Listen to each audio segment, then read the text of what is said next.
Hey, welcome to Fries and a Glass of Wine. I'm Mel, and this is the podcast where we sit down, share a plate of fries, pour a glass of wine, and just talk. Like, really talk. Every other week, I invite a friend, or sometimes a stranger, to join me for a casual, heart-led conversation about life, love, work, or whatever's on our minds. No scripts, no structure, just real conversations over fries and wine. So grab a glass, settle in, and let's see where this one goes. This week I'm joined by one of the most interesting people I know, my friend Craig. Now I want to apologize in advance for the tangents, my crappy audio in this. I don't know what happened, but bear with me. It's a really great conversation. And there was just so much that was discussed that this will actually be released in multiple parts. So grab a glass of wine and some fries and enjoy part one. Ow. These fries, hard not to eat. I mean, it's fries and a glass of wine. You should be eating it. Mason jar of wine. Glass of wine. This is very on brand for us. Yeah, I was just going to say, I would expect nothing less than you to have an actual fancy glass of wine and me to come in what could be found in a homeless shelter. I mean, people pay a premium for those now. So for mason jars? See, this is the thing about just not being cool. Eventually you're cool. The thing.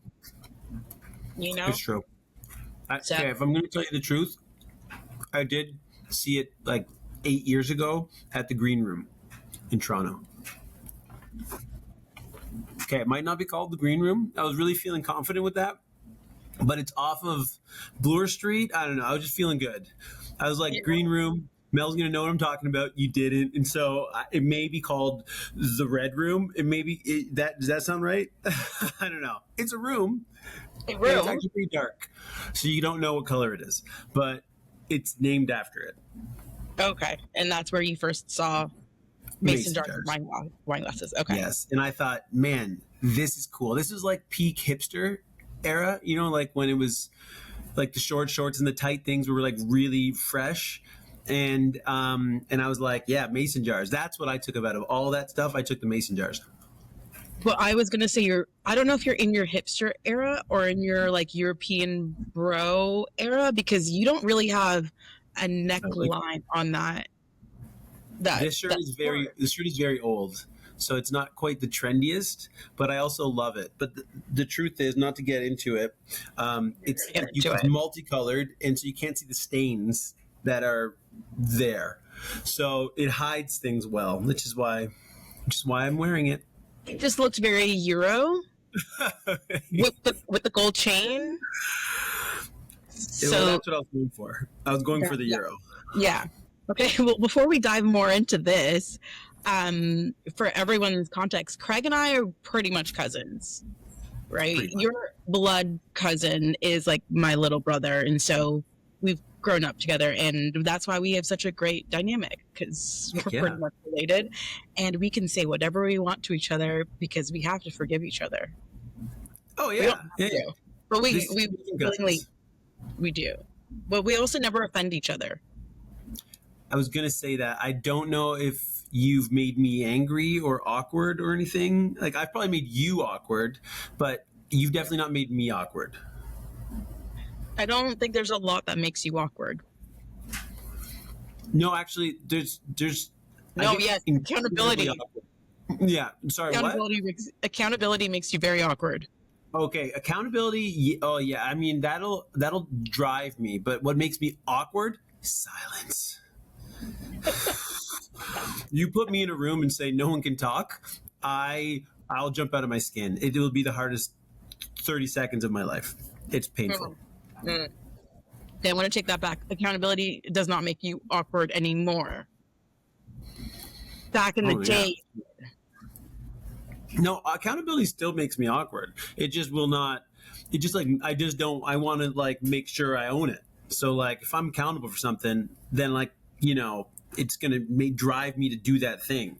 Whereas silence, I just assume no one is having a good time, and there's just no cure for it unless I'm talking. So it's forever painful. You're the solution to everyone's problems. In my head, I'm like, you know what's going to make this better? Me. I think I just need to talk more. because that'll improve things. I mean, sometimes it's worked, sometimes it's been terrible, but I think what we landed on for our theme for this, and we'll just see. I think like every time we get off track, someone needs to drink. Okay, done. Yeah, like that could be fun for us. In my head, I'm like, this is the chaos episode because it's really hard to contain us when we get going. But I really wanted to be like, life is a movie, and just like the stories that come about from it. And like, this is going to be the fun episode, right? I'm sure that there's some life lesson that we'll extract from this, but this could also just be the episode that everyone laughs and enjoys the stories because like I've enjoyed your stories, you've enjoyed my stories. And if we don't share these stories, it's only us laughing at them. And like the people that we know who are tired of hearing these stories 10 times. They aren't really tired of it. They're just jealous that they just don't have those stories themselves. So it's all envy. No, I never let anybody say they're tired of our stories. I am into this. I also should say, because of the many stories trapped in my mind at all times, this is what led me to almost trying and failing my own podcast. Mm-hmm. That was it, to just literally tell my stories. And so I can't wait to tell these stories. Okay. Share stories all day. Yeah. Also, I was thinking, I'm like, should I be platforming men so much? Because like giving a man a microphone, we don't need more men. No. Podcasts. But the men in my life are pretty good. Like, yeah, I'll take that. Almost all of you go to therapy, which was not a prerequisite to be my friend. It just worked out like that. And I don't want to. Yeah, we're just channeling. We're channeling the emotions. And I'd also say that I am all for, I think women should run the planet, like in general. Every country should be run by women. And yeah, I mean, I'm like feminist 101, I think. Is that right to even say? Can I say I'm feminist 101 as a guy? I'm feminist ally. Does that work? I don't know the vocabulary, but I'm in there. I feel good about that. I don't know. I really don't know. Okay. Well, I felt good saying it, but then it came out and I was like, damn it, maybe that's not the best description of me, feminist parallel ally, but go women. Thank you. Yeah. We love you. We're just going to call you a feminist. Yeah. Okay, good. I'm going to own that. So last time we talked, you told me you were about to go on a bachelor party. Oh boy. To Ibiza. Yeah, that's where we're starting. Well, did you want to start with tree planting or like where did you want to start? Oh, Mel, like what part of my life? I'm teetering on the edge of 40 right now. I've got 39 glorious years of stories. Yeah, Ibiza was last week though. Yeah, that's fresh. Let's go with that. That was something. So, how do I describe Ibiza? Ibiza, it feels weird saying the "th." It really does. But it was a place that I would have been in my absolute element 15 years ago, even 10 years ago. I would have been like, this place can't contain Craig Smith. Could not. I would have been everywhere. It was so intense.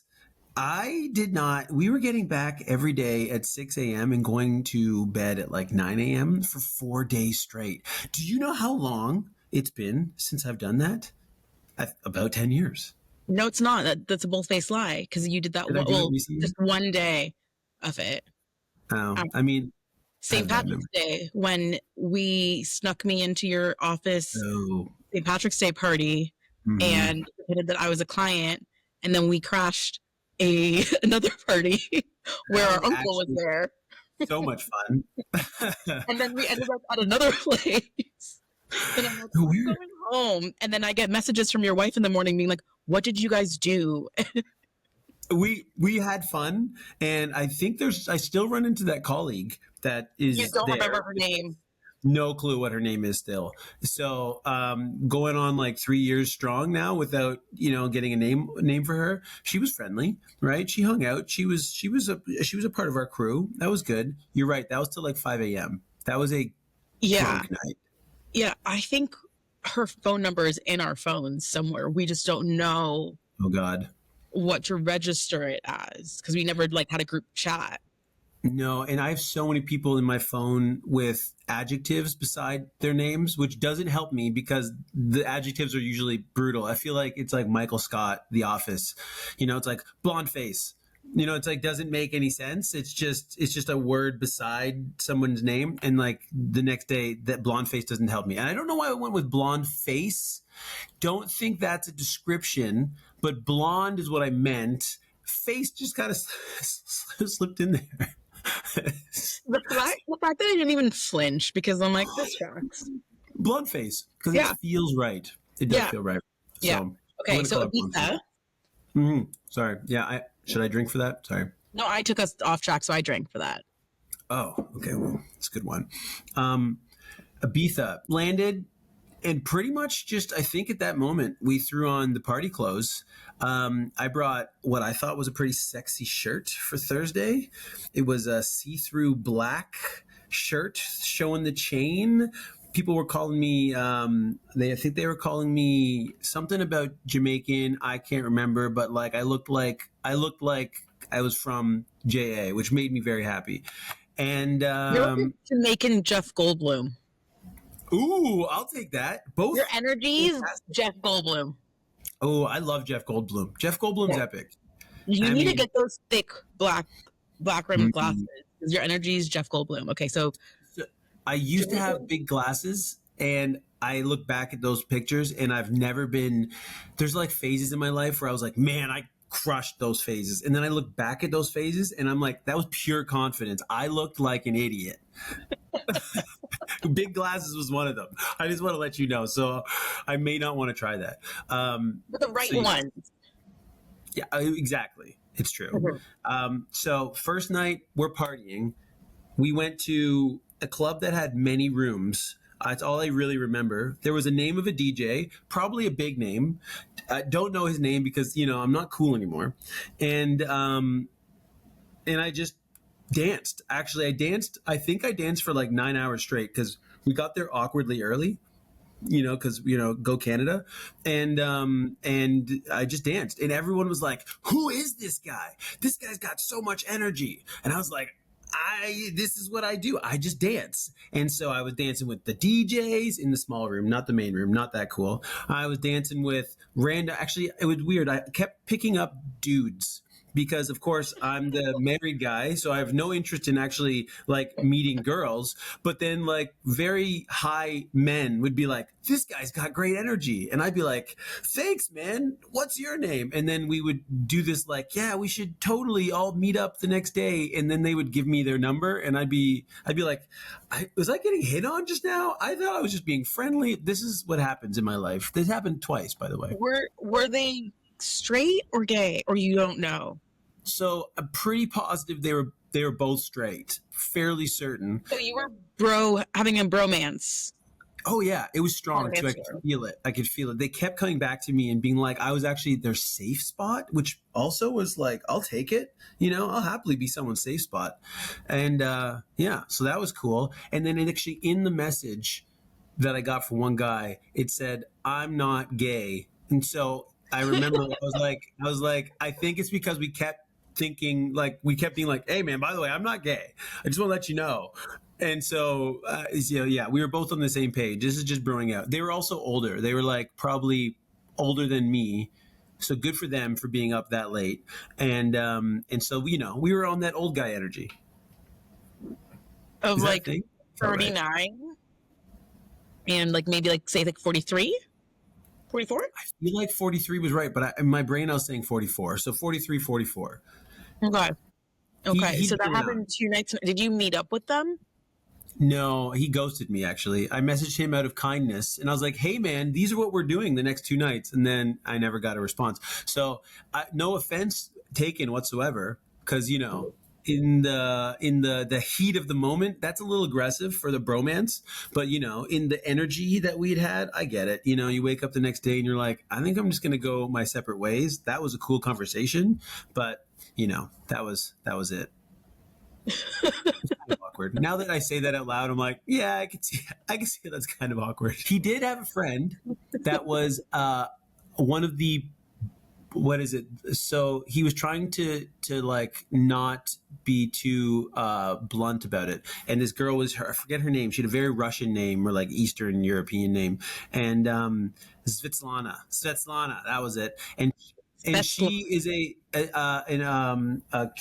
curator of artwork and sells Monets and makes a ton of money. She's world famous. And I was like, cool, Svetlana. We gave each other high fives and we became good friends. And then she said she was leaving the next day. And I was like, oh, that's amazing. You know, we got a good, like, she was friends with the guy that had the, you know, thought I was good energy. So I think I connected very well with the people that meant like, that had no agendas, but just having fun. So that was kind of a win for me.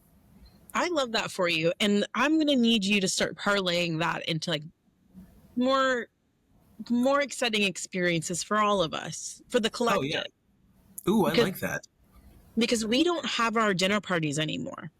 No, I know. I was thinking about that. Like, our dinner parties are literally like, when I look at my life and what I want it to look like, I can't wait to be like 50 in like my beautifully designed home, having a dinner party with the wine flowing, some like chill music in the background, and like really great conversation. And then we had that for like 4 years. I know. It's good. So great. And I miss it so much. I just brought that up yesterday with Kate. And I, you know, like we can totally do that. Like that's an option, but you're right. It was, no, we can like, you got like years. You said 50, you know, we got time. We got time. So, and then we're going to have enough money, flights, you know, it'll be easy. Who knows, right? Well, that's it. But I agree. Being out in Whitby too, you know, GTA life, outside Toronto, I think about the social piece so much, like the good energy, good vibes, just like having wine and talking and like laughing is all I seek all the time because it is my cup filler and it is necessary for me to the 10th degree. And dancing. I found that like weirdly, Mel, I dance all the time. I dance with my kid every day. I dance when my kid's not upstairs and I'm just in the kitchen by myself. I dance when there's no music around because I'm playing music in my head all day. I don't have headphones in. I'm literally just dancing. And I'm like, what the hell is going on with my brain? I found that dancing is genuinely my happiest of happy places outside of social settings. I mean, I love to dance too. And like, it's also like, you're releasing good energy or like releasing bad energy and just like being in good energy when you're dancing too. So I love it. So sweaty. So well, that's a nice little segue. And not to just completely steal all the airtime here, but on Friday, you will, but it's fine. I've already resigned to this. Well, no, please. You just need to be like vocally forceful. You need to be like just bellow a word out and then go. Conversations where I know how to manage. Yeah, I don't know why I'm telling you this. We do this all the time. It's true. Sorry. On Friday, so this is the next day. We wake up, 3 p.m. It was awful in that sense. Have a little pool party. It's a beautiful little villa we're staying at. It's great. We're chilling. We're starting to have early day drinks, and then boom, we're right back into day two. And we go to a venue that's totally different. So instead of having like a huge name in one room and then all these like side rooms where you can kind of retreat, we had just one room in this other spot. It was like a traditional club, like one big stage, like it just goes back, bars in the back and stuff. And it was a little awkward for me to start because there was so many kids there. It felt like there was like a lot, like not kids, but like, to me, kids, like kids that I would be IDing when I was a doorman. I'm like, are you 19? Wait, quick pause. You were a doorman? Oh, 7 years. Oh, yeah. Where? Oh, Mel, I'm telling you, stories everywhere. I'm telling you, this is what I do. I was a doorman in Kingston, Ontario, in Ottawa, Ontario. Bing, bang, boom. I was the world's worst doorman because I let everybody in. I was about to say, I'm like, you would be useless because I can bypass you with anything. Well, it's just anything, but like in that setting, I'm letting you in. If it's your birthday and you're wasted, I'm letting you in. It's your birthday. You're supposed to be wasted, right? That's what I would do. I would be the guy that was like, yeah, like We've all been there. Come on in. Fake IDs. It's close. Come on in. I was really not good. But I was also, in that regard, I was also the best, right? Like people always. You were the doorman for the people. Yeah, exactly. I was a socialist doorman. That's how it is for the people. That's how I was. And then when I had to kick people out, I was very friendly. I'd come in and have a conversation. I would say the craziest people to kick out by far, women, always, because they would try to stomp your feet with their heels. That was terrifying. You have to like wrap their arms and try to like walk them out like a pigeon, not a pigeon, more like a penguin, a little penguin walk, waddle out, because they're just trying to stab you. My wonderful toes, which are already disturbed from basketball. Why are we talking about your toes? I told you that's one thing off limits. I know. I can't help it. It's either. I mean, I was trying to avoid talking about poo, but feet is very. They're close. It's one or the other. Well, double down on that one. Okay. Yeah. So sorry about that. Circling back to the penguin. The penguin. No. So that was my doorman thing. But I was gonna go back to Ibiza. You should be drinking for that one, okay, Mel? I'll drink with you. Yeah, that was me. That's okay. Okay. So we're back on Friday. We are at this club. It's a big place. And like I said, there was a whole bunch of like really young kids. And we, again, got there a little early because the bachelor, his friend, who I've met a few times, incredibly nice guy, happened to be opening for the main DJ that night. So we were there to like actually see him and do his thing. He was freaking phenomenal. It was amazing. He absolutely crushed it. And there was like an African like singer, but also like entertainer, I'd say. He was like dancing, singing, and like jumping into the crowd with the DJ. I was all into that, like bring me all those kind of dance moves and all those vibes. But then there were also two like dancers, like the sexy women that dance in, like bikinis to the side, and they kind of do things in unison. So they were on the sides.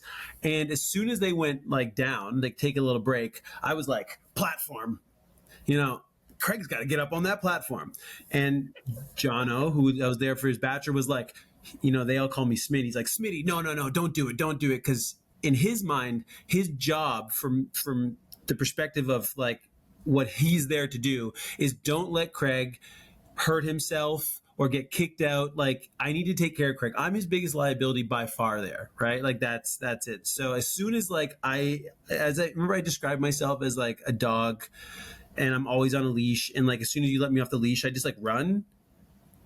Did I describe myself? You never described yourself like that, but we're going to go with it. But that is an accurate description. Yes. Oh yeah. Like it's like I'm let off a leash and I just like run at full speed, and then I'm like, oh my God, I'm free. And then it's like 30 minutes, and then I turn around and I'm like, where the hell am I? Oh shit. And then I try to find my leash again. I'm like, I am lost. Oh God. But in that 30 minutes, I just like chase all the squirrels and like try to climb a tree and like eat garbage and everything like that. And so I saw this platform and I'm like, I'm going up there. And so of course he couldn't stop me. And I actually like shot his arm off of my shoulders. Like, get out of here. I'm going up. And I get up there. And I'm on top of the world. No one stopped me. And next thing I know, the crowd starts coming up on the platform with me. And I'm starting a dance party. And it was awesome.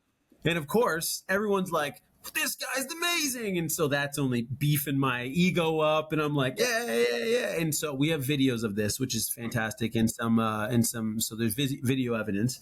And I was just like living my happy life and just dancing away. And there was probably like 6 other girls on the platform. And then there was a guy, and there's a funny video of the guy. He's like awkwardly on the end dancing, but good for him. And then there's 6 girls dancing with me, but I'm like having great conversations with them. I'm like, you guys are great. Where are you from? And I'm like, I'm married. I have a child. I love life. Like, and that's I have a child. It's great. I'm literally like, yeah, I'm here on a bachelor. I'm the only married guy. So I was having an absolute blast up there. Probably, just like living my best life, but also like so happy to just be dancing. That was it. And also how you're 6'4"? Close, 6'3". Nicely done. 6'3". Yeah, so like you're not blending in, you're standing out on this platform. Oh yeah, no, I was enormous on this platform. I was definitely enormous, and like I said, there was a lot of young like kids there, and so like I feel like they genuinely had more growing to do. I just felt like I was enormous in general. There's so many pictures of the crowd, and they're just like my head on top of everything. So it really makes me feel like I was there with kids. You have a big energy. It makes sense that you felt that you were like over all of them. But I was. That is hilarious. I kind of feel, I'm like, when you're telling the story, I'm like, wait, we're similar in the way that we party. But like, when I say we party back in the day, I don't do this anymore. Do you miss it? There's like one time a year I might like that Mel comes out, but typically like that Mel hasn't. Like there's sometimes where I do miss it because life was carefree at that moment. So carefree. I remember because I had planned, and I'm not someone who lives in the past, or like the good old days, you know. Yeah. But my grad trip, I was one of the organizers of the grad trip, and there was about 400 of us on the trip. Like I remember we hit a record with how many people we had signed up, and there was technically 4 organizers, but only 3 of us really did the work, and people only really signed up because of the 3 of us. But there was like one night, and do you remember Data Life? Data Life, no. Jays. I think they used to wear like banana costumes. I don't recognize it. For this, like all the schools that were down there for grad trip, we had like this private festival. So we go there, and like the DJ from my school, he was opening for them, and so like I obviously know him. I'm close with them. DJ from your school? Sorry, your high school?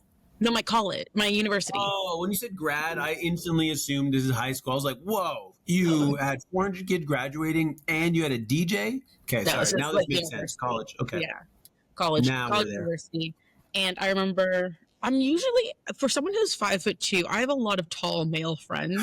Yeah. And this guy, I can't even remember his name. He's like tall, blonde. He was definitely 6'5". But we were close to the front, and he goes and puts me on his shoulders. And so I'm like towering above people. So my friend's on stage, he's DJing, and then like some of my other friends are up there, like his hype men. And we lock eyes. I point to him, and he throws me, and I catch it, the neon glasses, and I can't cheering. And I'm like living my best life. I'm on this guy's shoulders. I'm just like raging so hard, and I was like, life is good. Life is good. So what you're describing, which is to me, I'm picturing festival, like festival life, concert life, but like outdoor festival, yeah, right. Like I picture that. So first of all, I try to throw anybody that's in my vicinity on my shoulders. That's like my thing. Guys or girls, it does not matter who wants to go on my shoulders. I'm doing it now. Could I do that now at 39? No. I'd probably break my back and slash. It's now in retrospect, it's probably not the most, like there's maybe a line that was crossed. Like you can't just like throw every girl around you on your shoulders. I learned that with my ex, and I was like, okay, I thought this was just being friendly, but it was never good until a little later with like the friend line.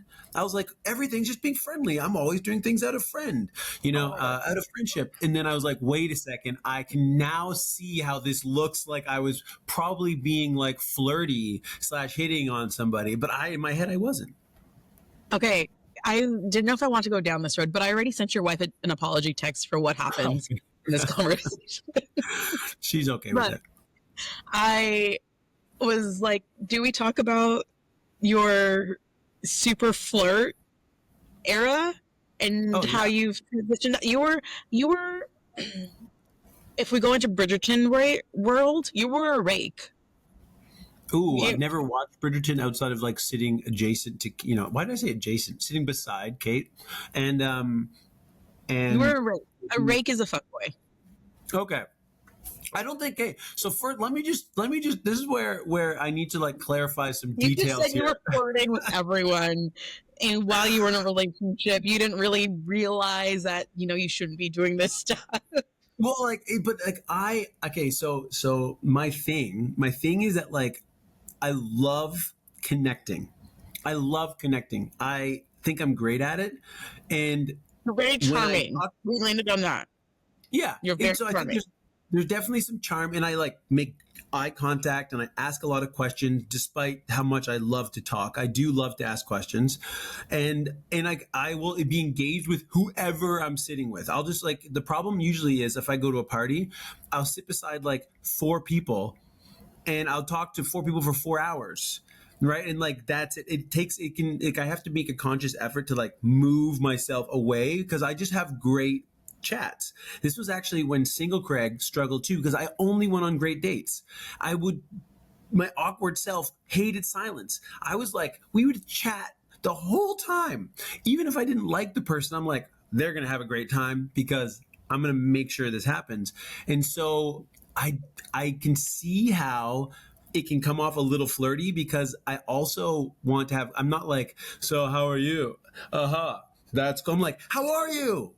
Oh, that's awesome. Like my energy's on the high level when I'm in these spaces. And so it's, you end up being more smiley and, like high fivey and, high energy versus like just being someone that talks, if that makes sense. I'm still on the clarifying of fuckboy. Really, this is what I'm doing. So you're just like very friendly. You're too friendly. I bring high energy. You're too present.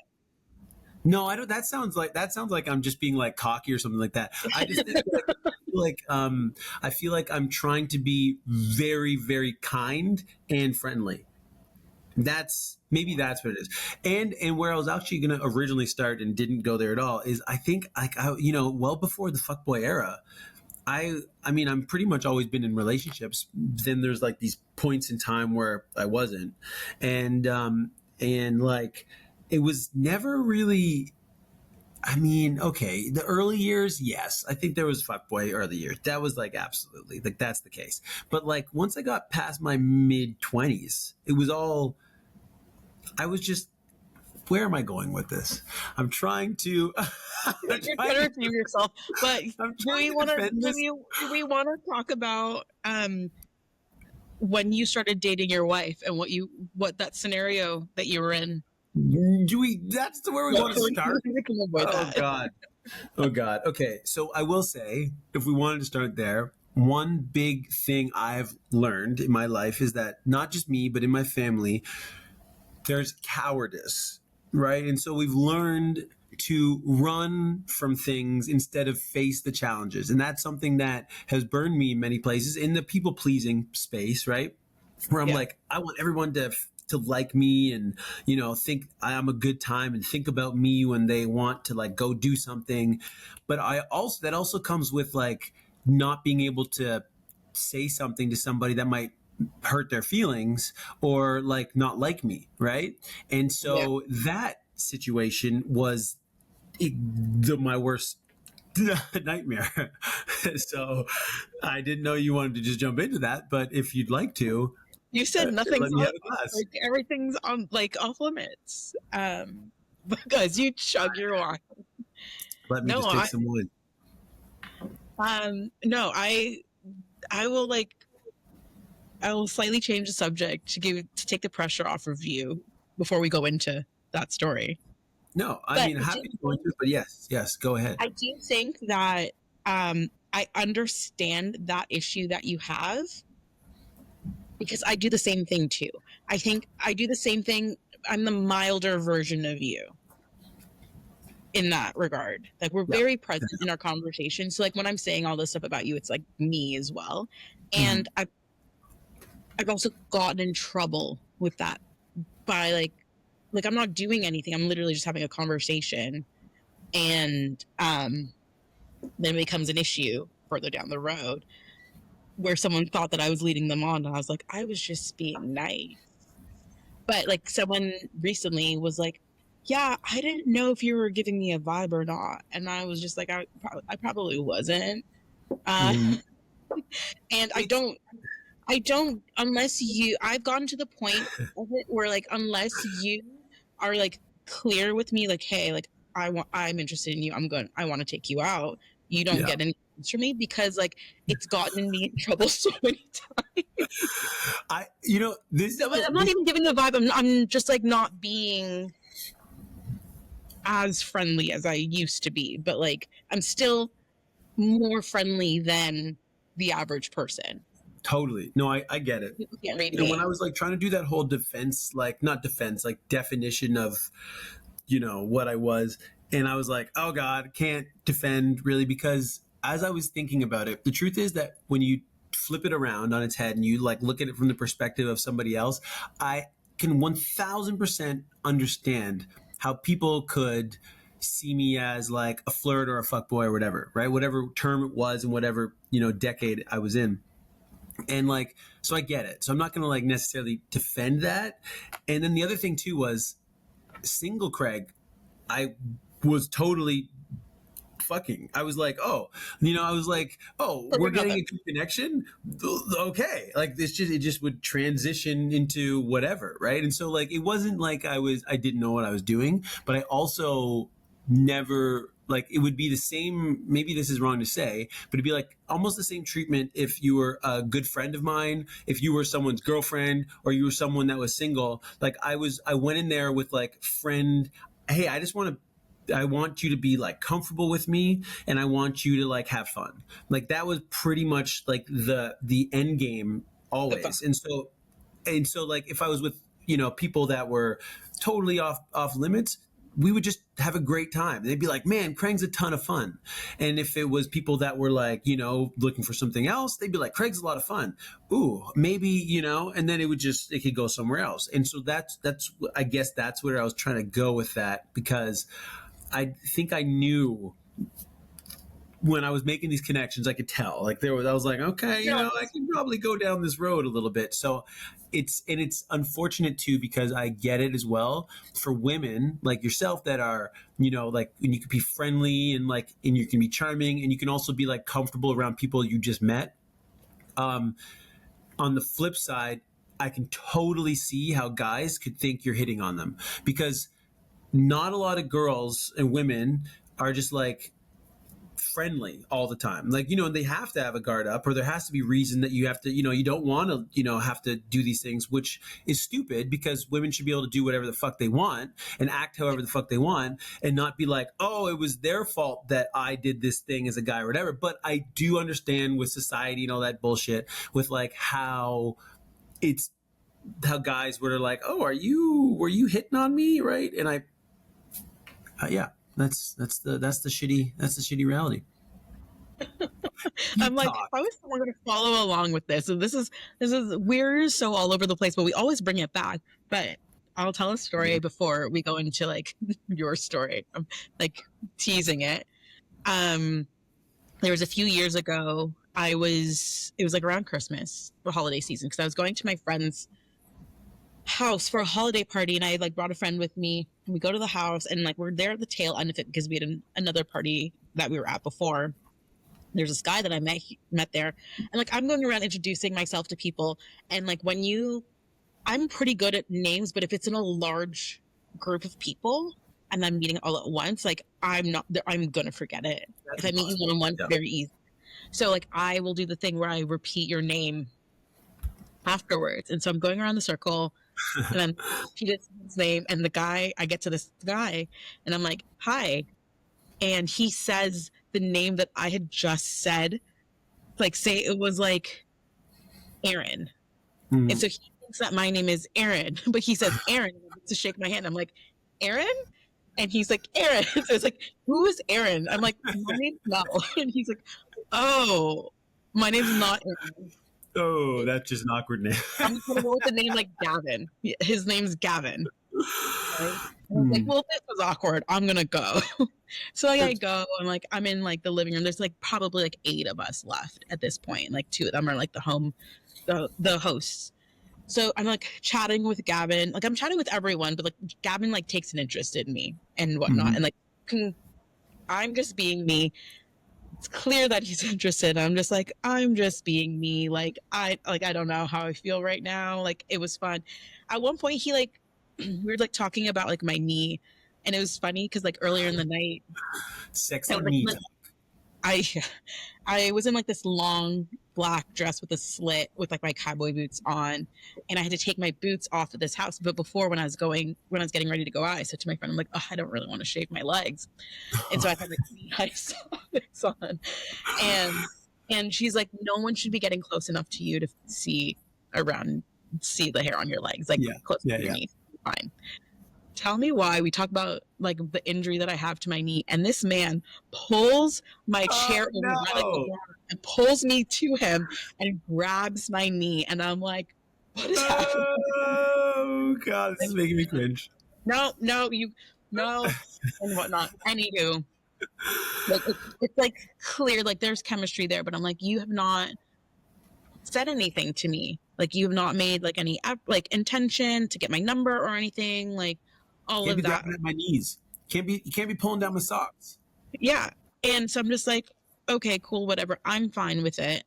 Um, I ended up running into him on the streets of Toronto a few like weeks later, and As one does in Toronto. as one does in Toronto, and he like finds my Instagram and like he's DMing me. He's like, "Oh, you're across the street from me." I'm like, "Okay," and I'm like, "You've not made any effort with me. I don't care."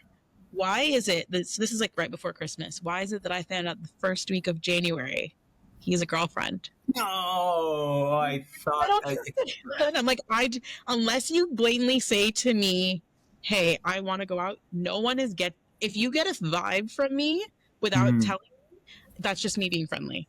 I don't anymore. After like I can't. I Mel, I don't get it. I don't get it. That's all I can say. So that this all could Wait, tie wait. A quick together. pause with that. Someone else who was there in that pod had asked my friend who hosted, being like, "Hey, did anything happen between those two? They really hit it off. I thought that was a me cute," and I was just like, the entire time I was like, you need to leave me alone." Oh my god!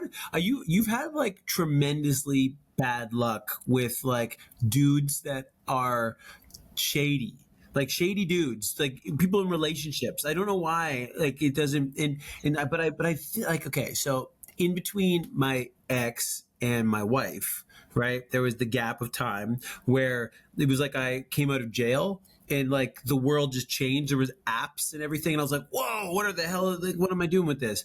And when I was using the apps, which blew my mind, I then realized that like people date but don't. Okay, what is it like? But like you can be dating multiple people. Is that what it is? Like you could be like or seeing that was what it was. You could be seeing multiple people, right? But then you're not dating anybody or something Yeah. like that. So you could be like going on a date on a Monday with, person A, B, C, D, E all the way through the week. And like that was normal. For me, I was like, this is like every single time I'm going on a date with somebody new, I'm like cheating on the other person. That's how it felt. It felt like I was breaking I was breaking a code, and it was crazy to me. And it was also crazy to me because nobody talked about it.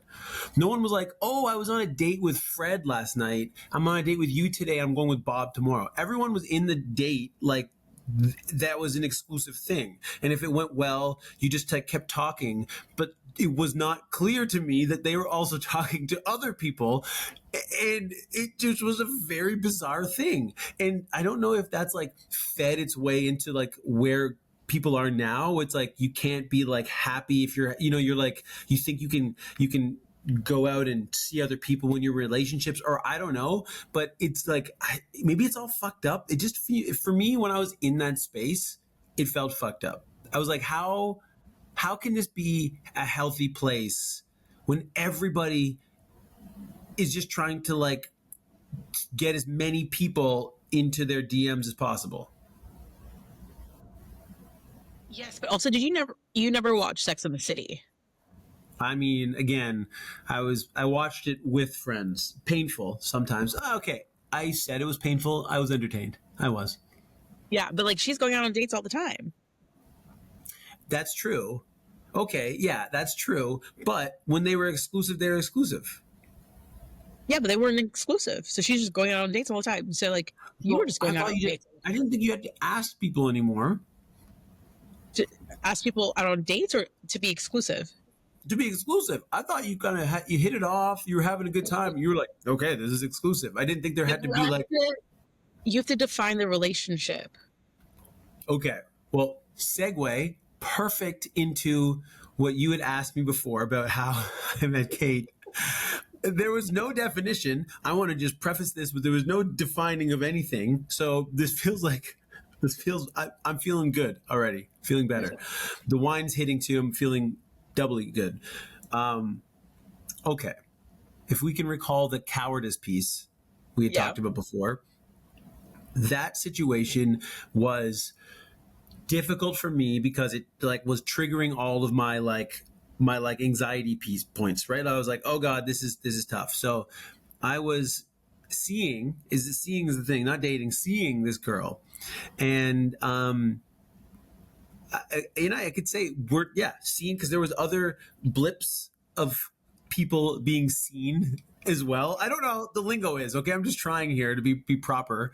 So we were seeing each other, and it was over the span of like maybe parts of December. And we actually went on an incredibly, I don't want to say bad. Incredible is too aggressive of a word. It was the first date where I was not stoked about it.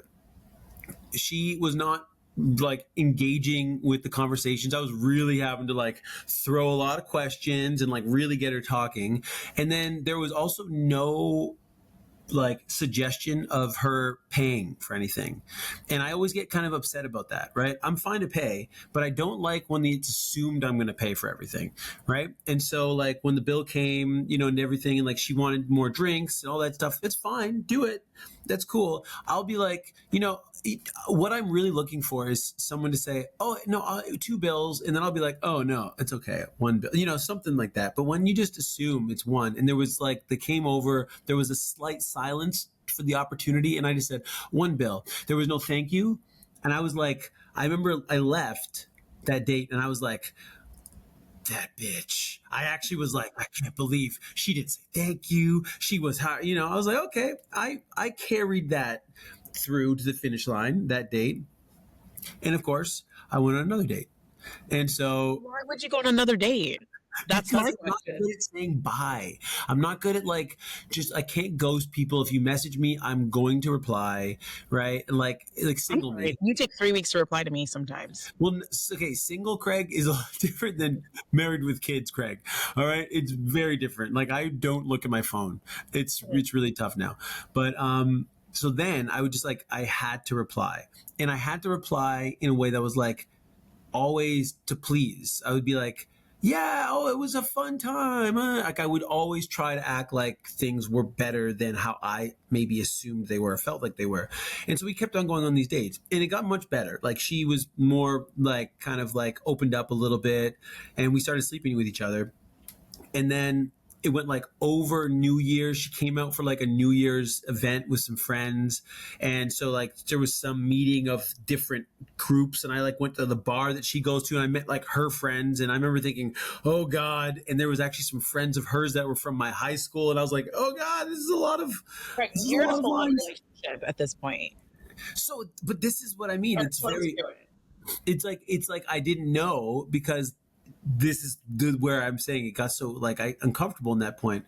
And then Kate swoops into my life, and not through an app, there, not to go in the story, but she saw, Leela in the hallway and chased me down, and we had a conversation. And then that's good point. Yes, Leela is my dog. And then, we had a conversation, and then a few weeks later, drunk Craig comes back to my condo. She's at my friend's down the hallway. I go in there, and Kate comes out with me that night, just me. And I'm thinking, great. She thinks I'm gay. I am drunk.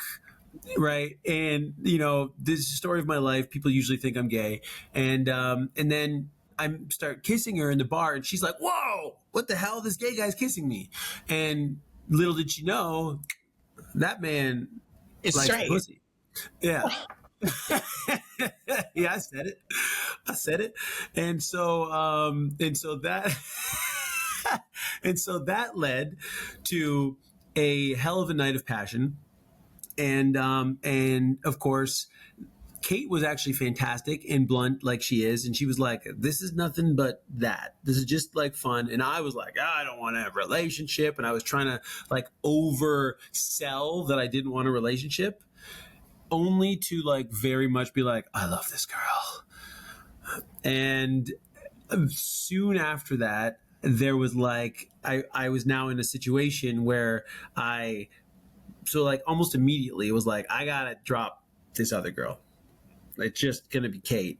And instead of just being honest, I probably did the most awkward and like shameful thing I've felt like I've probably not ever done. Yeah, but like in terms of just like it was so pathetic. But instead of just like saying the honest truth about what had happened, I instead told the other girl that I had to stop seeing her because my ex, who she had never met, and I was just like dragging her into this, told me that she was pregnant and that I then had to go back with her, and because she was about to have a kid. And then to It was your kid. it was my kid, of course. Yeah, I got to be the right thing, right? I got to do the right thing. And so to just like double down on this bullshit, I then downloaded an app to send myself text messages and save the name of the person that was me looking like my ex. With a fake name, I would screenshot it and then sent that as evidence that like, hey, this is the situation I'm in. And I just like kept doubling down. It got so awkward. And the girl was just like, who the fuck are you? And I just leaned into it. I just kept leaning into it. I just kept saying, oh, sorry. Yeah, no, I think I have to go. Oh, wait, she's not actually having a kid. I think she's just actually having a hard time. I'm so sorry. And then, at that point, it didn't matter what I did. The damage I'd done with just like looking like a fucking idiot was there. Right. And that is where I left it, which was incredibly awkward. And then I didn't tell Kate until later. And then Kate found out and she was not happy about it. So to remedy all of this, Kate forced me to send her a drunken text message. Actually, it was a messenger app message where I had to drunk message all of the things that I apologized for. And then, of course, I don't know if I ever got a reply. But that's how that ended. And I've never felt worse in my life. It was the most cowardly thing ever. So that's that story. It was awful. It was awful. Never. I remember I've heard this story before, but I think it's like it usually comes up at the dinner party when we're all unleashed. Because the dinner party always started with champagne. Champagne, a lot of wine. And then wine. Yeah. And then more wine. So I think we were probably at least into the second or third bottle of wine when I would hear the story. I did not realize the full extent of it. There's a fake app, Mel. Why? Why would you do that? It was, so I don't know if it must have been before, but my sister had a conversation with an uncle of mine about like his shadiness, in earlier years, right? Before he had divorced. And then the conversation that he didn't have with my aunt. And my sister described him as a coward. And then after that, it's why that word has stuck with me. I was like, it was such a cowardly thing to do, right? Yeah. And so when you take that angle, I remember like that's the memory. I'm like, you can't be a fucking coward. Like you gotta just, if you did something, you gotta deal with that thing. You gotta face it. End of story. And that was a life lesson for sure. My God, why did I do it? So much better since that. Thankfully, I moved into a relationship and then got married from that relationship, so I haven't had to deal with anything as stupid as that. Thankfully, like as a person, you've become a lot better. As a person, yes, because it can be applied in other places. It's true. Yeah, it's true. God, that's even saying that I'm so awkward. Like the app, God, the app. I hope there's no digital evidence. She would have it. Oh God. Yeah. Oh God. I mean, That like makes me. that is a story, but like she made you face your demons. I mean, I Actually, definitely didn't face my demons. I saw the demons and I ran. And then no, but like Kate made Kate me, made you yeah, face your Kate demons. definitely. She definitely made me There, reface my demon. there is hope.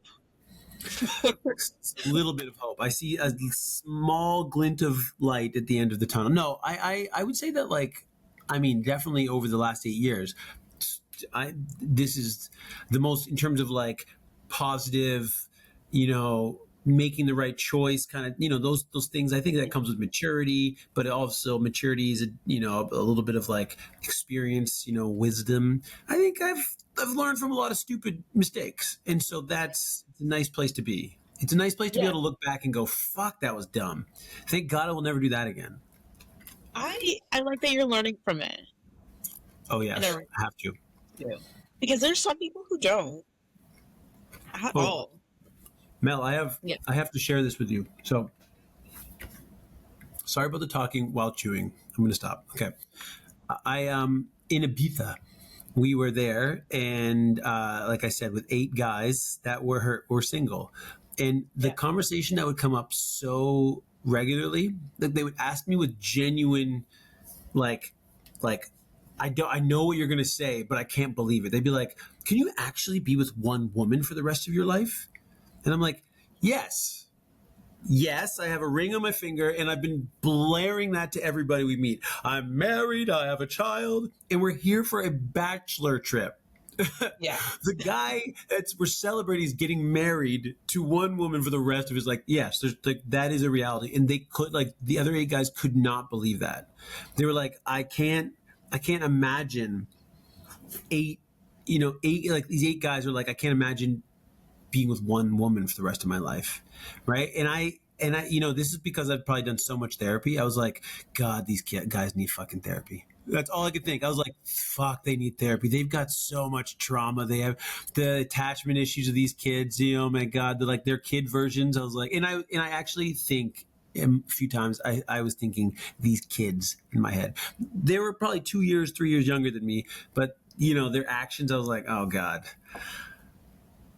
Good for them though, just do their thing, but Why good for them? not good for them. I'm just trying to, you do you, man. You do you. You have to feel ready to go to therapy. Like there has to be a point that makes you go to therapy. You can't go when you're not ready, which is always like the hard part too. So like mentally you have to be ready for something to change. But I'm I love therapy. Me too. We talk about it a lot. It's amazing. I went to therapy this morning. It was wonderful. I didn't think I'd have anything to say. Oh, was I wrong? You always have something to say. Just give you some silence, and you have something to say. I'm just like, where do we go? Also, so you haven't listened to the podcast, have you? Yeah, I've listened to your first 3 episodes. Oh, you did? Yeah. Oh my God! I didn't finish, but your first episode was with a friend of yours, and listened to the whole thing. Then there was another maybe I listened to the first 2 episodes. I'm listening to the first 2 episodes. Has there been 4 episodes? No, there's 6 episodes. I've listened to the first 2, maybe 3. Yeah, I'm proud of you. Like, it's not a requirement to be my friend, and I'm very grateful for everyone who does listen to it. If you recently was like, and by recently I mean like this week, there's someone who wants my attention. Oh, and like going back to you. Yeah, we'll see. Oh, okay, because we're using these words now, Mel. I get confused. Yes. Wants to date you. Okay, this is big news. And I'm just like, oh yeah, like I have a podcast, and I don't like bring it up typically. And he's like, okay, I want to listen to an episode. He was like, oh, which should I listen to? And I'm like, well, my recommendations with anything in life are deeply personal. I'm like, I need context. And like, how am I going to recommend something to you without context? So I was like either like 1 or 3, because I'm like, those are the easy ones to get into. In my head, like the second one, I'm like, it's kind of like, in my head, it's for the girls, right? We talk about the high rocks, and we talk about dating standards, we talk about parenting, and then like benchmark for dating. Yes, I mean, you're for the girls, so like you're all. And so he was like, oh, this is the episode I'm gonna listen to, and I was like, oh, okay. Not what I had in mind, but I hadn't listened to that episode in a while, like since I edited it. I didn't even listen to it after it came out. So I like decided like I need to know what he's listening to.